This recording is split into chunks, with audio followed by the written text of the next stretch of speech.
വിജയമന്ത്രങ്ങൾ. Doctor Amanullah Vadakkangara. അവതരണം റാഫി പാറക്കാട്ടിൽ. നിങ്ങളിലേക്ക് എത്തിക്കുന്നത് സിറ്റി എക്സ്ചേഞ്ച്, ദോഹ, ഖത്തർ. അധ്യായം 455. സ്വപ്നങ്ങൾക്ക് പരിധി നിശ്ചയിക്കാതിരിക്കുക.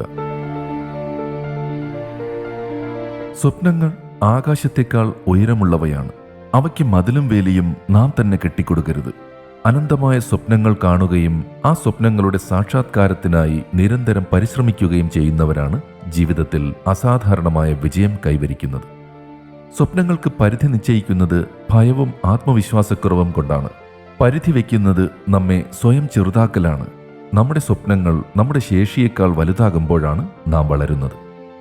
വിജയം ഉറപ്പാക്കുന്നതിനുള്ള 5 പ്രധാന ഘടകങ്ങളിൽ ആദ്യത്തേതാണ് നിറമുള്ള സ്വപ്നങ്ങൾ കാണുക എന്നത്. ഇത് കേവലം പകൽക്കിനാവുകളല്ല, നിശ്ചയദാർഢ്യത്തോടെയുള്ള മനസ്സിന്റെ മുന്നൊരുക്കമാണ്. ജീവിതം കൂടുതൽ സക്രിയവും സജീവമാക്കുന്ന ചാലകശക്തിയാണ്.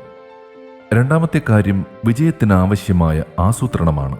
ഏത് കാര്യവും വിജയിക്കണമെങ്കിൽ കൃത്യമായ ആസൂത്രണം ആവശ്യമാണ്. Failing to plan is planning to fail. അഥവാ ആസൂത്രണം ചെയ്യാൻ പരാജയപ്പെടുക എന്നതിനർത്ഥം പരാജയപ്പെടുവാൻ ആസൂത്രണം ചെയ്യുക എന്നാണ്. മൂന്നാമത്തേത് സ്വപ്ന സാക്ഷാത്കാരത്തിനായി തയ്യാറെടുക്കുക എന്നതാണ്. ഏത് കാര്യത്തിനൊരുങ്ങുമ്പോഴും മാനസികവും ശാരീരികവും ബുദ്ധിപരവുമായ തയ്യാറെടുപ്പ് ആവശ്യമാണ്. നാലാമത്തേത് ഫോളോ അപ്പാണ്. നമ്മുടെ പല ശ്രമങ്ങളും പരസ്പരം ബന്ധപ്പെട്ട് കിടക്കുന്നതിനാൽ ഫോളോ അപ്പ് ചെയ്യുകയും ലക്ഷ്യത്തിലേക്കുള്ള യാത്ര കൃത്യമാണെന്ന് ഉറപ്പുവരുത്തുകയും ചെയ്യുക. അഞ്ചാമത്തേതും ഏറ്റവും പ്രധാനപ്പെട്ടതുമായ കാര്യം കൺസിസ്റ്റൻസിയാണ്. ഏത് ആവേശവും ആരംഭശൂരത്വത്തിൽ ഒരുങ്ങാതെ തുടർച്ചയായി നിലനിർത്തുകയും നിരന്തരമായ മെച്ചപ്പെടുത്തലുകളിലൂടെ മുന്നേറുകയും ചെയ്യുക എന്നത് പ്രധാനമാണ്. ലോകത്തിലെ ഏറ്റവും ഉയരമുള്ള പർവ്വതമായ എവറസ്റ്റ് കൊടുമുടി കയറാൻ ശ്രമിച്ച ലോകപ്രശസ്ത ബ്രിട്ടീഷ് പർവ്വതാരോഹകനായിരുന്ന ജോർജ് ഹെർബർട്ട് ലീ മാലറിയോട് എന്തിനാണ് ജീവൻ പണയം വയ്ക്കുന്ന ഇത്തരമൊരു സാഹസത്തിന് മുതിരുന്നത് എന്ന് ചോദിച്ചപ്പോൾ അദ്ദേഹം പറഞ്ഞത് ബിക്കോസ് ഇറ്റ് ഈസ് ദേർ. അത് അവിടെയുള്ളത് കൊണ്ടാണ് എന്നാണ്. അത് വെറും മറുപടിയല്ല, ഒരു ജീവിത ദർശനമാണ്. ഈ വാക്കുകൾ സാഹസത്തിന്റെയും മനുഷ്യധൈര്യത്തിന്റെയും പ്രതീകമായി ഇന്നും ഉദ്ധരിക്കപ്പെടുന്നു. എവറസ്റ്റ് കീഴടക്കാനുള്ള ആദ്യകാല ശ്രമങ്ങളിലെ മുഖ്യ നായകനായിരുന്നു അദ്ദേഹം.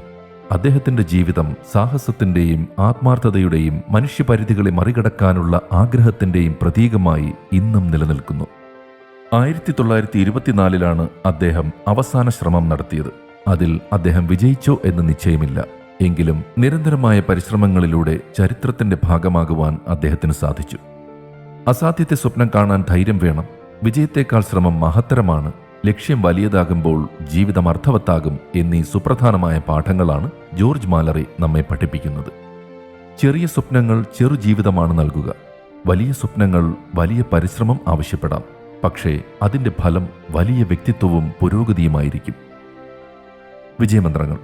വിജയമന്ത്രങ്ങൾ സംബന്ധിച്ച നിങ്ങളുടെ വിലയേറിയ അഭിപ്രായങ്ങളും നിർദ്ദേശങ്ങളും 00974552627 എന്ന വാട്സപ്പ് നമ്പറിലോ ceomedia+@gmail.com എന്ന ഇമെയിൽ വിലാസത്തിലോ അറിയിച്ചാൽ സന്തോഷമാകും. ഏവർക്കും ശാന്തിയും സമാധാനവും വിജയാശംസകളും നേർന്നുകൊണ്ട് ഞാൻ റാഫി പാറക്കാട്ടിൽ താൽക്കാലികമായി വിടവാങ്ങുന്നു. പുതിയൊരു എപ്പിസോഡുമായി അടുത്ത ദിവസം കേട്ടുമുട്ടാം.